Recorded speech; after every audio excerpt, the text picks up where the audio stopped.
Jai Radha Madhava Kunja Bihari.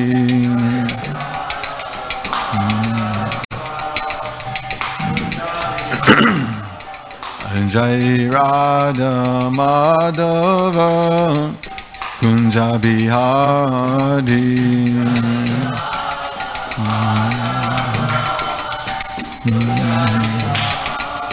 Jai Radha Madhava Kunja Bihari.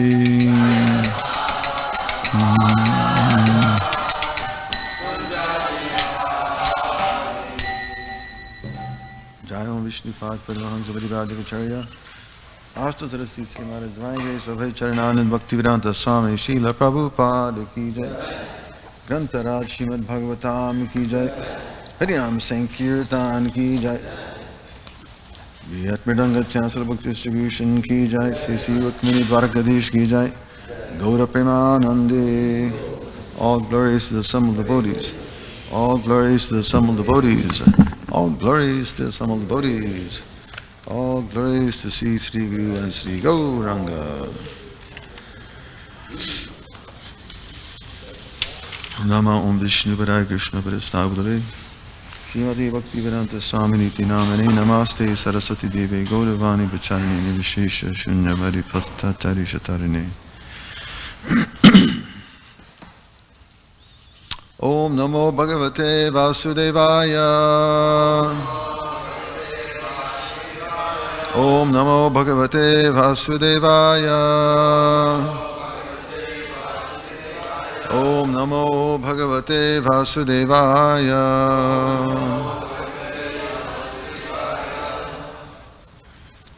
Reading from Srimad Bhagavatam, 3rd Canto, Chapter 14, entitled Pregnancy of Deity in the Evening. And these next two verses are closely related and they're very short, so we're going to cover both of them, 22 and 23. So we'll chant 22 together and then I'll move on to 23. Atapi kamam etang te prajatyai karavani alam yata mam natirochanti muhurtam pratipalaya atapi kamam etang te prajatyai karmana yalam. I'm sorry. Prajatyai karavanyalam yatamam natiruchanti muhurtam pratipalaya atapi kamam etang te prajatyai karavanyalam yatamam natiruchanti muhurtam pratipalaya atapi kamam etang te prajatyai karavanyalam yatamam natiruchanti muhurtam pratipalaya.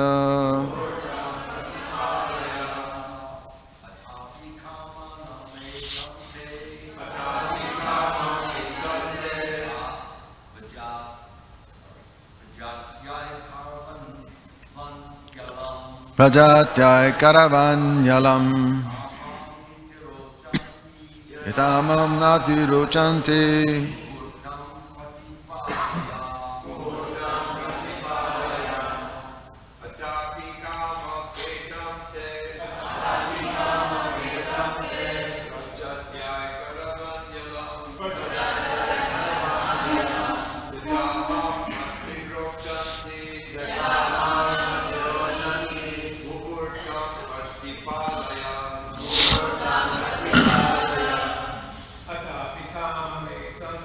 Atapi kamang etang te Rajatya karavanyalam Yatamana tiruchanti Bhutam pratibalaya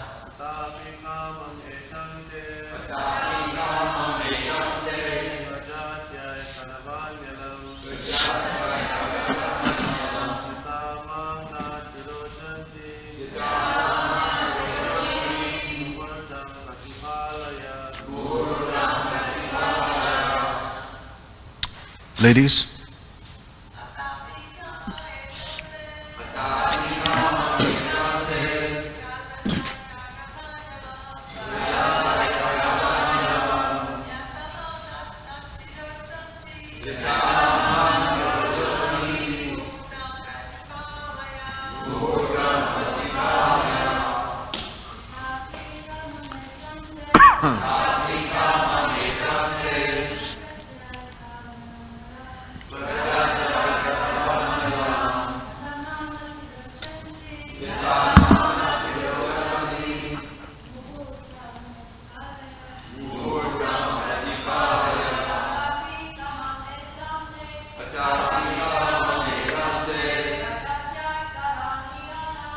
Rajatya karavanyalam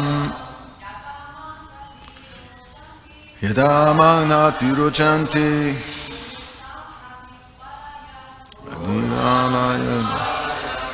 Ata api, even though it is not possible. Kamam, this sex desire. Etam, as it is. Te, your. Prajatya, for the sake of children. Karavani, let me do. Alam, without delay. Yata, as. Mam, unto me. Na, may not. Atirochanti, reproach. Mahuratam, a few seconds. Pratipalaya, wait for him. Translation and purport by His Divine Grace Srila A.C. Bhaktivedanta Swami Prabhupada Ki Jai. Translation: even though it is not possible to repay you, I shall satisfy your sex desire immediately for the sake of begetting children. But you must wait for only a few seconds, so that others may not reproach me. Purport: the henpecked husband may not be able to repay his wife for all the benefits that he derives from her. But as for begetting children by fulfillment of sexual desire, it is not at all difficult for any husband, unless he is thoroughly impotent. This is a very easy task for a husband under normal conditions. In spite of Kasyapa's being very eager, he requested her to wait for a few seconds, so that others might not reproach him. He explains his position as follows. Isha Gora Tamavela Goranam Gora Darshanam Charanti Yasyam Bhutani Bhuteshanu Charaniha. Translation: this particular time is most inauspicious, because at this time the horrible-looking ghosts and constant companions of the Lord of the Ghosts are visible.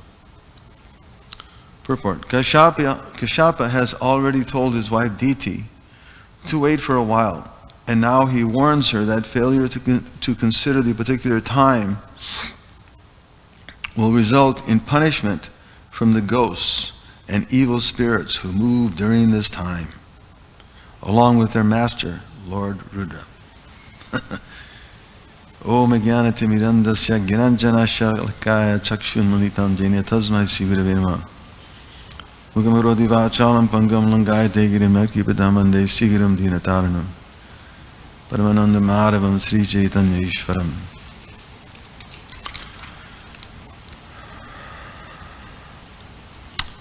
So, now we're hearing how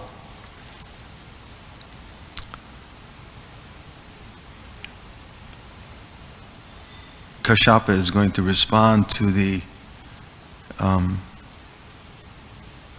urgings of Diti, his wife.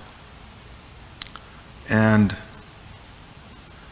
as Prabhupada points out here in the purport, that a henpecked or dominated husband may not be able to repay his wife for all the benefits that he derives from her.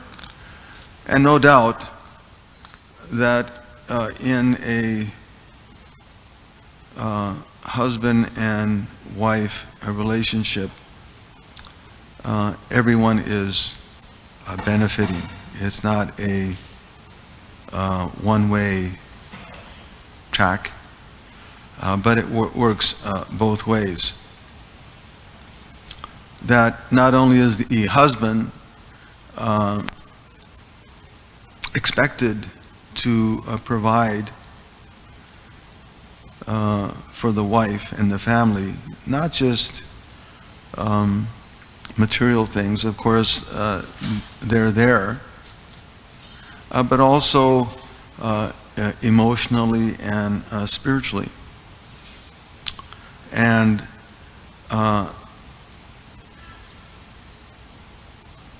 conversely, the wife's position is to be cooperative and encouraging. Srila Prabhupada comments in the Shikshamrita how the wife's position is to energize the husband in his devotional work. Meaning that he becomes inspired to perform his duties properly. Not only his work, but also his spiritual work. Not only his material work, but also his spiritual work. And that means giving good guidance. And this is a prerequisite for having good children. There has to be some cooperation there. And that's critical for the development, the proper development of human society. As Krishna explains in Bhagavad Gita, right? Shankara Narakasyaiva, that kulagnanam kulasya cha, that when there's an increase in unwanted population, it causes a hellish condition in society and in the family. Of course, we can see it in society when there are unwanted progeny. It creates so many challenges, so many difficulties, ultimately leading into so many sinful activities. When unwanted children are not protected, it creates a lot of sinful activities and a lot of chaos in society, what to speak even in the family. What to speak of in a tradition, right? As we see practically in, of course, Vedic culture is so nice that everyone has their position, they have their education to understand what their work should be. The advice is given there. Karabhajana Muni, right, he speaks to Maharaj Nimi, Devarshi Bhutapta Ninam Patrinam, the Kinkaronayam Nrini Charajan, that Vedic culture is so nice that the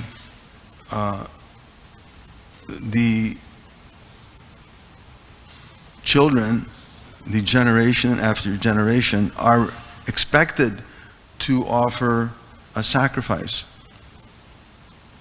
Not for themselves, like we find in present society, where everyone is so self-centered that it just creates a hellish condition. But Vedic culture is so nice that it's explained that sacrifice has to be performed and a thanks given to those who are helping us in our development. Right? Deva Rishi, one is expected to offer respects to the devas. The gods, the demigods, are offering us so many facilities. They're providing so many nice things. All right? The rains, the sun, the moon, the energies, the ability to control the one's very being. So we're thankful to those demigods. Just like in the Krishna book, Krishna was instructing how to recognize King Indra as simply a representative of the personality of Godhead. So that has to be there. It's not that they're accepted as the supreme all in all. No. But they're given respect. And they're put in a particular position as well. And then also the rishis because they're giving us knowledge. It's like here, Karabhajana, he's speaking to Maharaj Nimi, he's giving them a knowledge, giving him guidance in what are our spiritual responsibilities. The demigods are offering us material things, but there also has to be spiritual responsibilities. So we approach the rishis, or we take advice from them. Like Sukadeva Goswami was approached by Maharaj Pariksit to give him a guidance. And we all need that at some point in life at least, for those who are intelligent enough to recognize that they need guidance. So we offer respects to the sages.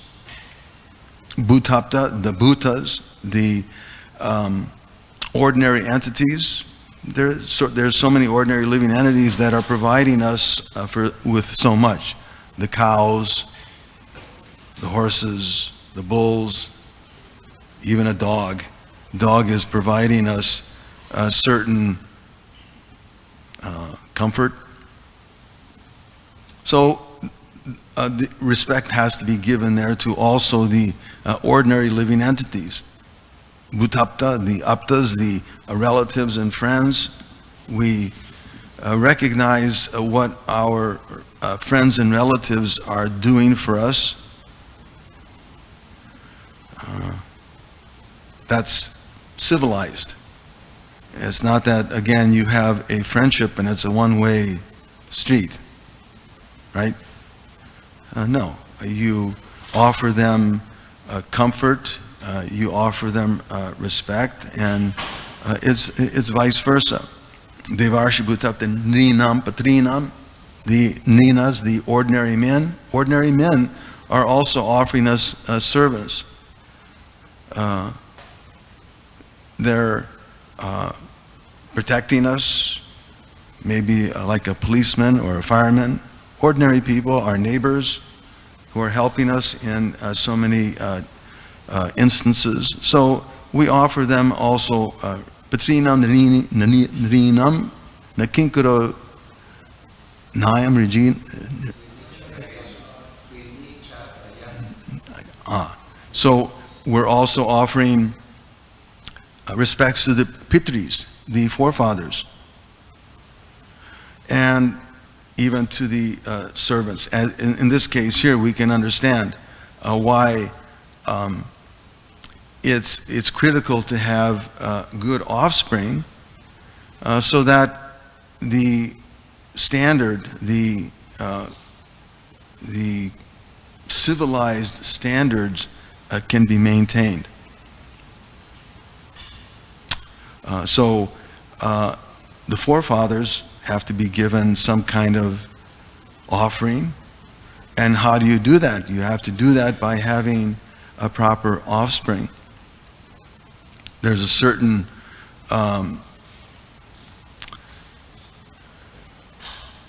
standard that has to be there. Otherwise, again, society is full of chaos. And when that standard, when that regulation is not there, it ultimately leads to the degradation of society. So here, Kashyapa he was certainly eager, as Prabhupada points out here. So he requested his good wife, Aditi, because again, it's not that she was some unqualified woman, but she was very qualified. So he's asking, at least you wait for some time, because right now it's not very auspicious. Prabhupada explains that our line of action is enthusiasm and patience. So in every activity in the course of one's service, there has to be a certain degree of enthusiasm, right? We have to be enthusiastic to be able to cook for the deities or address them, or do your regular, your preaching work. But it's not that immediately you become qualified to address the deity of the Lord, to touch Him. Or that you're qualified to go into the kitchen and cook something. You may not know the containers and put in salt instead of sugar. How many times has that happened? We can't even count. I remember one time in Chicago, I've said this before, but this is just incredible. Srila Prabhupada was visiting there, and he, after class, was on the Vyasasana, and a plate of prasadam was brought to him. This was in the temple room, and before a Kishori. And Prabhupada began tasting the he began tasting the halava, and he asked, "Who cooked this?" And someone said, "Oh, this Mataji, she cooked." We're not picking on Matajis, obviously, but this cook, this Mataji, she was cooked. Oh, well, bring her here. So she was brought to the temple room, and Prabhupada said, "You cooked this?" "Yes." "You put in salt instead of sugar." And she looked at him and said, "Oh, well, Krishna's mercy." That is not the thing to say. Prabhupada got so angry, he said, "No, it is your foolishness." So it's not that automatically you become qualified to dress or service or preach even. One has to be patient. What to speak of having a child? Prabhupada explains that the wife, it's not that when you get married, immediately you have a child. No, she has to be patient. In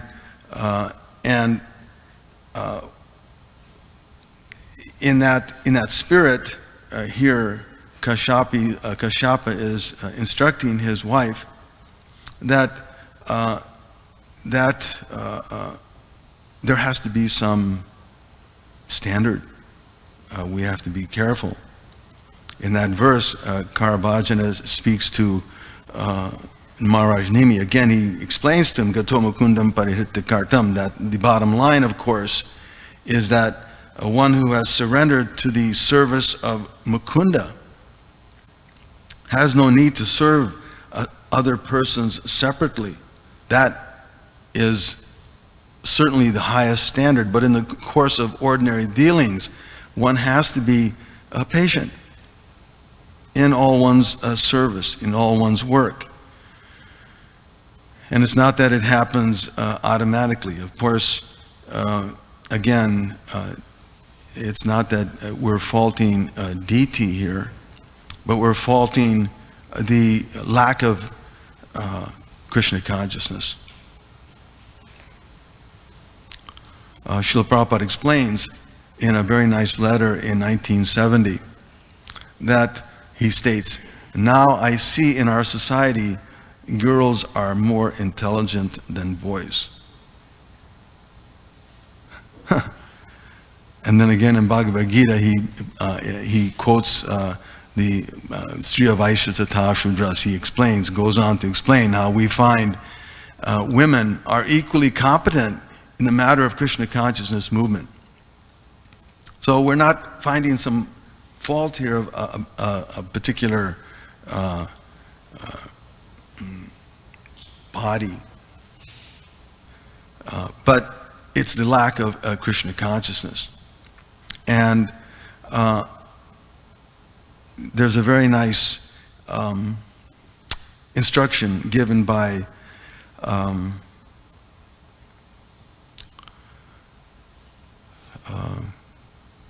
who was that Brahmin who wrote the Niti Shastra? Chanakya Pandit, yeah. Chanakya Pandit. He explains that the ornament of the earth is the king. We have the earth planet, but the ornament of that earthly planet is a good king. When there's a good king, then there's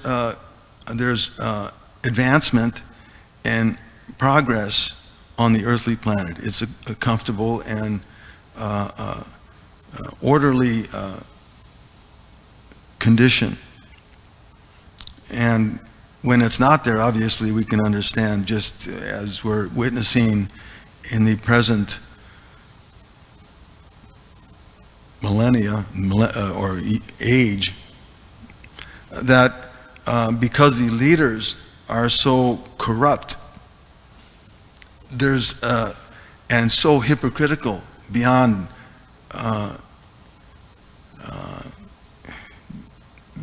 one's thinking. It's so, the hypocrisy is just so outlandish,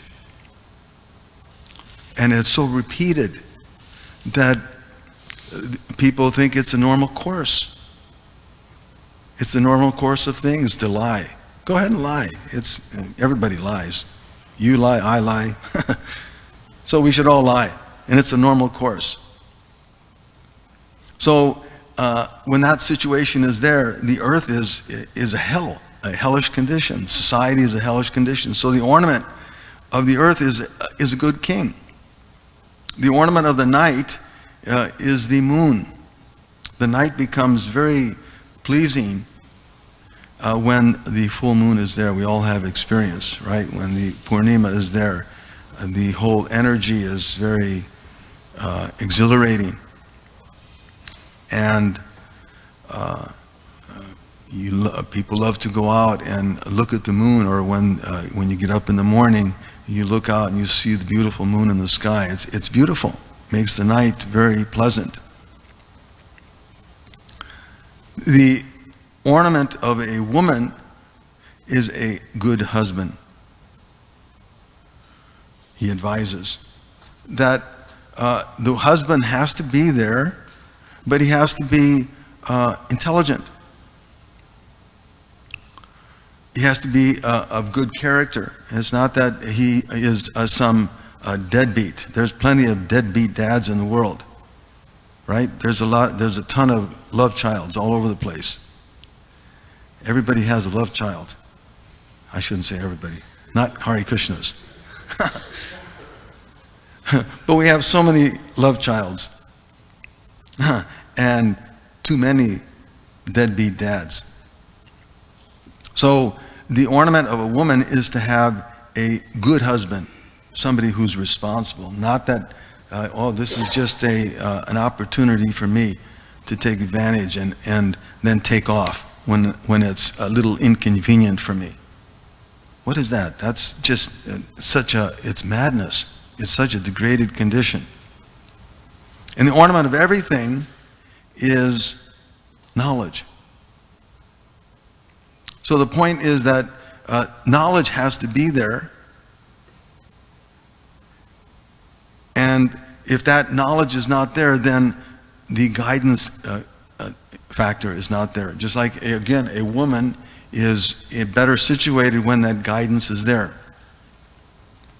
So not that we're faulting her, but the guidance of the husband has to be there. Otherwise, what is the situation? So for her own good, he's explaining to her, for your own good, we should wait. And there may be some disagreement, of course. Chanakya Pandit explains that where fools are not worshipped, what does that mean? That means we don't worship some foolish person who happens to be in a political position and who may have a lot of money or is an expert liar, and he can delude and cheat so many people, grift off them billions and millions. It's just unbelievable. So he says, where fools are not worshipped and where grains are carefully stored. It's like in the go down, we should store the grains very carefully, otherwise they'll become polluted, contaminated. And when the time comes when the need is there, the grains are available. So the grains have to be stored properly, and fools should be ignored. And where there's a thunderclap, right? Sometimes thunder is clapping in the morning. And where there's maybe a quarrel between husband and wife.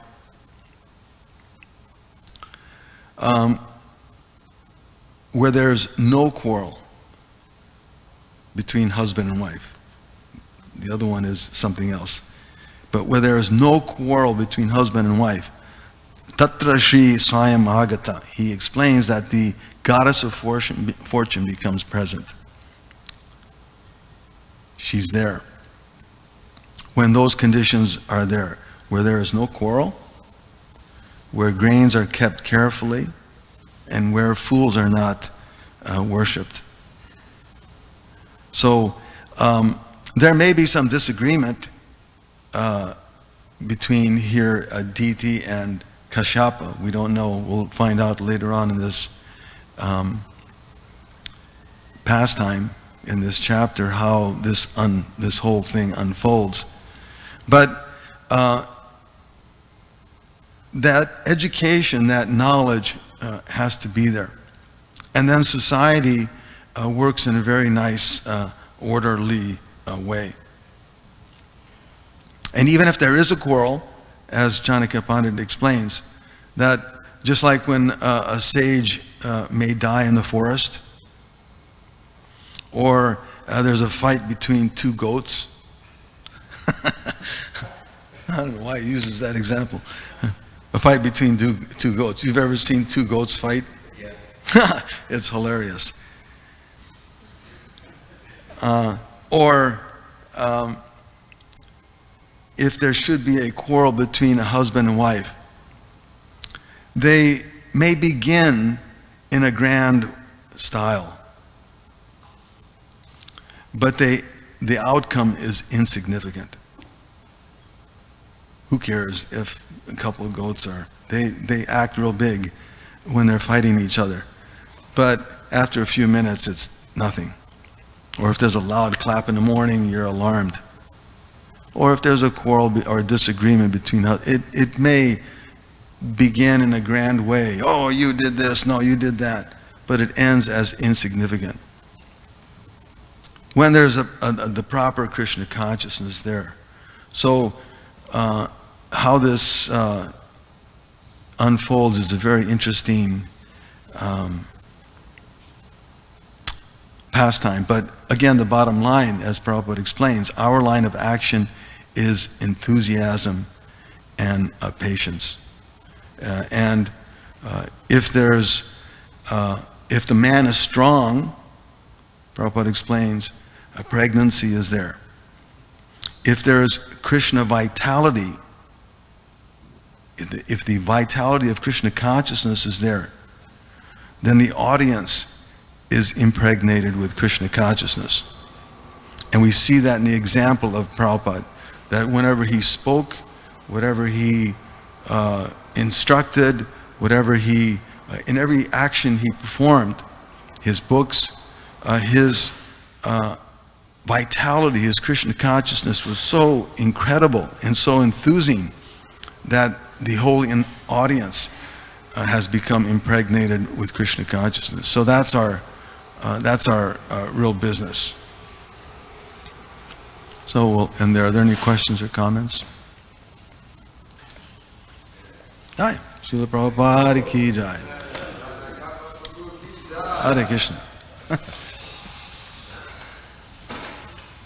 That's like two goats. It doesn't mean anything.